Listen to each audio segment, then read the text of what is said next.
Ed Gonzalez, Harris County Sheriff. This morning we got dispatched to a call for service here at this location, at this apartment complex. It's a second floor apartment.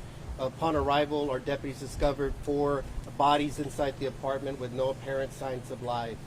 Since then, we did indeed confirm that 4 are deceased. It appears to be 2 women, 1 adult male, and 1 child. It appears to be a South Asian family that resides here at the apartment. It appears that it's an estranged couple, so there's definitely a domestic violence nexus to this once again. What we know is that it appears that for several months now at least, this couple has possibly been going through divorce proceedings or some type of formal separation. There has been a history of some ongoing issues between the two. More recently, it may have led to an allegation where the adult male had possibly injured the young child. That would be his daughter. So we're definitely going to look into that as well. One of the neighbors indicated that it had been approximately 5 months that he had been seen here on a more regular basis, but he has been seen since then. One of the recent reports may have been related to him possibly slashing her car tires, his female wife tires. So that was also being looked at, or will be looked at as well. This morning, when she didn't appear to work, she works at a school connected to a mosque, we're told, which was very strange for her not to show up. They sent somebody, and by then law enforcement was already on the scene. From the apparent observations that I just made right now, it appears that she was perhaps getting ready to go to work with the child when most likely confronted by the male party. And again, everything's concentrated within the living area and the kitchen area. The preliminary information that we have right now is that it would have been the male individual, the male suspect, who was the husband, would have shot his wife, who we believe is his wife, his 4.5-year-old daughter, and his mother-in-law, which would have been his wife's mother. We do observe a automatic pistol, semi-automatic pistol that's next to his person. It hasn't been touched yet due to the scene still being processed. And very tragic situation, especially with a 4-year-old involved. It just breaks your heart, beyond words. And so that's the information we have. It's all contained there at the scene. And briefly in Spanish, mañana recibimos una llamada a estos apartamentos. Al llegar, nuestros oficiales encontraron a 4 personas que habían sido baleadas. Parece ser una pareja, un incidente de violencia doméstica. Parece ser que el hombre le disparó a su suegra, a su esposa y a su niña de 4 años. Los 4 están muertos. Sí encontramos una pistola en el lado del hombre y parece ser que esto es un incidente de asesinato y después un suicidio, que a veces ha sido muy común en esta comunidad con incidentes de violencia doméstica. Parece ser que esta pareja estaba pasando por un divorcio en este momento y es la información que tenemos en este momento. Any questions? How many, you mentioned that there's been some type of history of domestic violence at this apartment. How recent was the last call that police got? I believe the incident related to the possible injury to a child, it appears that an allegation was being made that the adult male, the husband, had tried to injure the daughter. And so we'll have to look into that. That was here within the last few weeks, we believe. I'd have to confirm that, but that's the information we have. The others were related to her tires possibly being slashed. I don't know if he was the direct suspect or was actually seen or was just suspected that he was, and possibly some other calls for service related to child custody, which isn't always uncommon when you're talking about divorce, ongoing divorce issues. That tends to crop up quite a bit. So that's the information we have at this point. So real quick, was he staying there? We were told that he was no longer staying. He was estranged. He showed up apparently this morning. He had been seen on and off occasionally stopping by. Obviously they have a child together, but to our knowledge, he was no longer staying here at this apartment. So he broke into the house? Or? It appears I'm just all preliminary, just from my own observations, and our investigators are here doing the scene. It appears by my cursory look that she was maybe exiting the apartment with the daughter, possibly to go to school, get to work, as was her routine. When was most likely when she opened the door, was confronted. It appears that something happened there at the immediate entrance to the apartment and then the kitchen area. And so again, a very tragic situation. ¿Puedes decirnos eso en español, algo así, por favor? ¿Cómo fue la transición en que este hombre llegó y Sí. las llamadas que hubo antes? Parece ser que ella se estaba preparando para salir de casa, tenía su bolsillo, también estaba, parece que un lado de su niña de 4 años. Parece ser que él se acercó a ellos cuando iban saliendo, pudo entrar a la casa y comenzó a disparar. Parece que todo sucedió cerca de la entrada del apartamento. Parece ser que hay llamadas anteriores, una de él fue acusado de tal vez haber herido a su hija de alguna manera.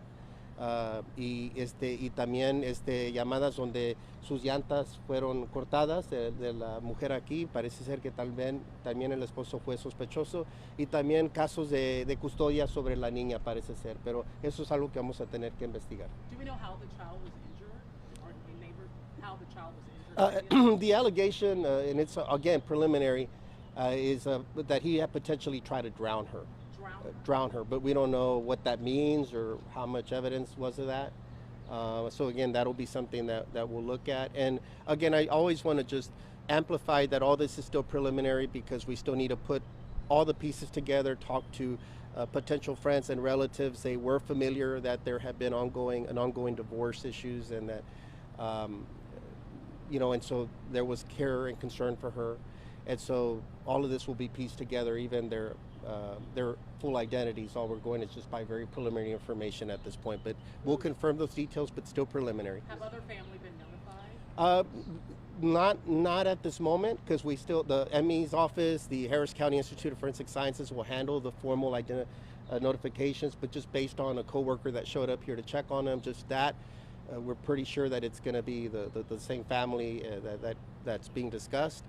Again, they're a South Asian family. It appears to be the adult male, and the weapon was found next to his body, and then the female, which would have been his wife, and then her mother, and then a 4.5 child. So I don't know what they're originally from Pakistan, I believe, but we don't know specifically in terms of other next of kin. What are neighbors saying about what they heard or saw tonight? They just heard some gunshots. Just not rapid, but pretty much in succession. Approximately 4 shots, I believe, and that's about all that they heard. And then we ascended on the apartment complex. What happened with ¿Nos puede decir dónde quedaron las víctimas? charges filed against him? It was very recent that happened. I don't think any charges may have been filed on that yet. But again, I don't know the history. I was just told it was possibly related to some type of drowning. I don't know the details or what kind of evidence was involved with that. ¿Nos puede describir la escena dónde quedaron los fallecidos? Están en la parte al entrar al apartamento, cerca de la puerta, dentro del apartamento, en la área de la sala principal y en la cocina. Pero entonces la niña fue ahogada. I don't know about his criminal history yet or anything. Again, we'll go based on once they make a formal identification, but we don't know if there's a actual criminal history. The bigger picture of this idea, murder-suicides are up 11% this year. You see more and more each year. I mean, yet again, here we are, another domestic violence situation, another family taken out. We're here again. Yeah, it's very tragic. We talk about this quite often, and we kind of give just information. These situations could become very volatile. Obviously, that had been an ongoing situation. There's child custody disputes. We never know what may have triggered someone to even think about doing something like this, but it always ends up obviously in a very tragic situation. We always encourage everyone to continue to seek help. There's a lot of resources, counseling that's available. I know the Houston Area Women's Center has a 24/7 hotline. Unfortunately, at the end of the day, that no matter what kind of resources are out there, no matter what kind of protection, at the end of the day, if somebody is hell-bent on resorting to violence, there's great likelihood that they can. And so we just encourage everyone to really be mindful of their situation. But it shows quickly how quickly something like this could turn. By all appearances, it appears she was headed to work this morning, as she does every day, very reliable worker from what we're told, heading out with the child and to be confronted by violence was just horrific. And especially for the child that's of no fault of their own and had no dealings obviously with the marriage and any issues that may have been involved. ¿Puede decirse en español lo que es la dimensión de esta tragedia? Sí, pues siempre esta es una tragedia de la violencia doméstica. Hemos hablado muchas ocasiones donde pasa eso, donde la persona mata a su pareja y después se vuelve a suicidar. Ha pasado varias veces este año y en cada año parece ser que ocurre mucho. Siempre le recordamos a la gente que hay servicios para que puedan buscar ayuda y recursos que existen, pero al final si alguien quiere tomar violencia, como lo vimos esa mañana, ella solamente estaba saliendo como cualquier otra mañana con su niña, parece ser que iba al trabajo, cuando fue encontrado por esta persona con odio en su corazón en ese momento, iba a tomar cosas en una manera violenta y qué lástima que tuvo este fin. Algo así, con esto no se deben de confiar las víctimas, especialmente mujeres que están en proceso de divorcio. ¿Cuándo es el momento que deben de decir, ok, esto fue suficiente en violencia? Realmente al primer momento que hay escenas de violencia es importante tener juicio que puede pasar algo así. Muchas veces comienza con algo menor y comienza a graduar la situación o incrementar la violencia a que comienza a veces con algo, tal vez es un grito. La violencia no siempre es algo física, puede también ser emocionalmente, puede ser de muchas maneras. Entonces es importante en saber cuáles son las señas y comenzar a prepararse. Hay unas personas que viven toda su vida en una situación violenta y hay otras que al primer momento salen y huyen. Entonces obviamente cada situación va a ser diferente, pero es importante decirle a los seres queridos qué es lo que está pasando, a gente de confianza, y que se traten de proteger lo más posible, porque a veces de una manera u otra puede pasar esto. No siempre, pero cuando hay arma, cuando hay la tensión de un divorcio, puede pasar algo terrible como lo que pasó esta mañana. In terms of security here at this complex, do you guys know any way of how he was able to enter in through the gates, or if the gates were closed? Not really sure yet about all the security measures on site or anything like that. In any complex at the end of the day, even if it's a secured gate, once somebody comes out, it's easy to come in. And I believe he did possibly live here before. So unless passcodes were changed or anything like that, he probably would have known or had some access to getting in and knew the way to get in. And so at the end of the day, again, I mean, unless there's super hard security measures in place, if somebody wants to get in, they probably can find a way in. And he did live here before, is what it's our understanding. To piggyback on what Courtney asked about the increase in murder-suicides, how challenging is it for you guys to intervene and prevent these things when a lot of what's happening is concentrated inside of a home?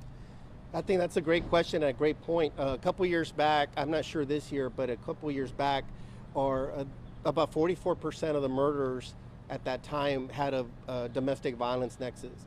And with all the talk of crime, we could, talk about all the different strategic measures and tools in place, but you can't really police what's going on inside a home or what somebody's going through.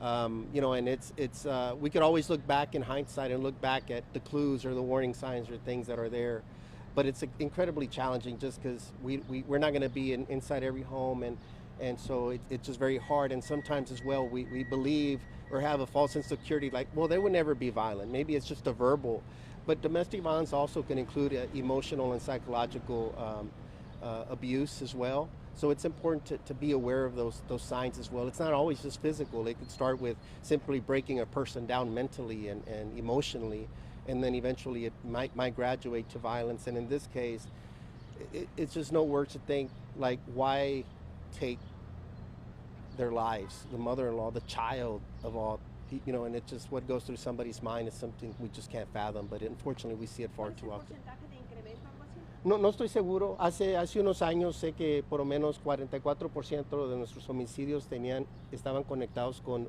violencia doméstica. O sea, y ya hemos visto varios este año, pero no sé específicamente este año, pero un ejemplo de que muchas veces el crimen está conectado con la violencia doméstica y no siempre, obviamente, podemos estar dentro de las viviendas de las personas. Would you say these types of crimes are more like a cyclical situation where it's not like Yeah. you guys can make this number come down, but you just see them more at certain points? I wouldn't say so much cyclical because it could happen at any point. We see it far too often, and just, you know, it could happen at any point. We did say with the beginning of COVID, for example, that we would start seeing an increase just because with cabin fever and people in, the problems don't go away. The problems that were there before still exist. If there's an ongoing divorce and it's becoming toxic or difficult, then, you know, we do have that possibility where things just could become violent. You know, one of the programs that we launched when I first became sheriff was working with a judge for a gun surrender program, and it's in one of the family courts, and it's been pretty successful. And what we do is we encourage someone going through a divorce, if they have a weapon, to be able to surrender that weapon voluntarily and for us to store it safely while they're going through a situation. Because had a weapon not been present here at that moment, this may have been an argument, it may even turn physical, but not necessarily a deadly scene, or it would have given somebody a time to run. You know, this happened so quickly. Obviously he was determined to do this, and he was armed with a weapon, so the opportunity was there, the weapon was in hand, and he carried it out. Thank you all. Thank you. Thank you all.